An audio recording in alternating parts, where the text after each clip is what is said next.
रखा जिवें तुसी लफ्ज सुनते हो सुनिया इंशाअल्लाह उसे तुसीं सुनावांगा।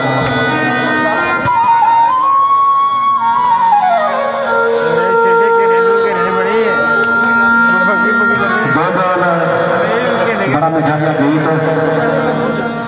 तो फिर इंशाअल्लाह सुने लाल दुआने ने हुण तो सर्दी शुरू हो गई अगों गर्मियां ठिकाने ने।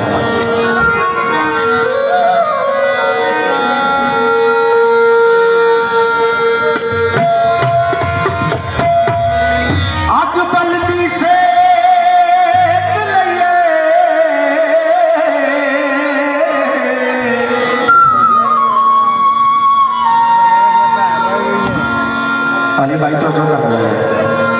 अग बलदी सेक लइए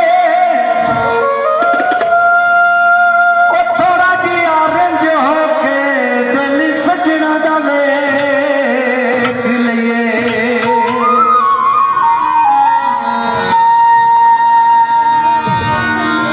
बस कर साकी पीला बनदी बस कर ते जन्नत दे मंजर दिखा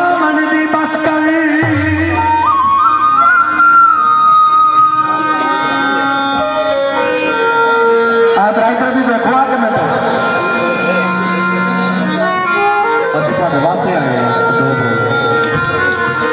बस कर साकी पीला बनदी बस कर जन्नत दे मंजर दिखा बनदी बस कर तेरे प्यार विच मैं किते मर ना जावां अखी ना लखी दे मिला बनदी बस कर।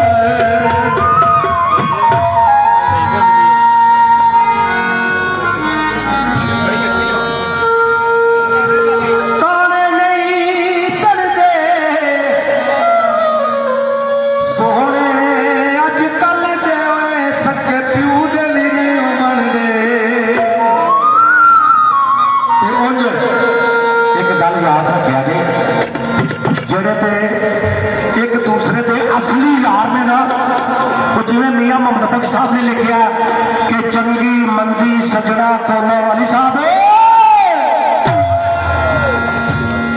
चंगी मंदी सजना कोलो 100 एक बारी नहीं 100 बारी हो जाती चंगी मंदी सजना कोलो 100 बारी हो जाती तो यार यार का गिला नहीं कर दे असल तरीक जिना दे। तो पता क्यों आख्या फिर उसे शाह ने लिखा यार किधर रेंज हो जाइए लड़ पाइए पर एक गल याद रखी ऐ ना भुली ऐ गल ना भुली केड़ी क्योंकि अज शरीक पट्टियां बड़ियां पढ़ाते हैं बड़े सबक बाग वहाते नहीं पर याद रखी केड़ी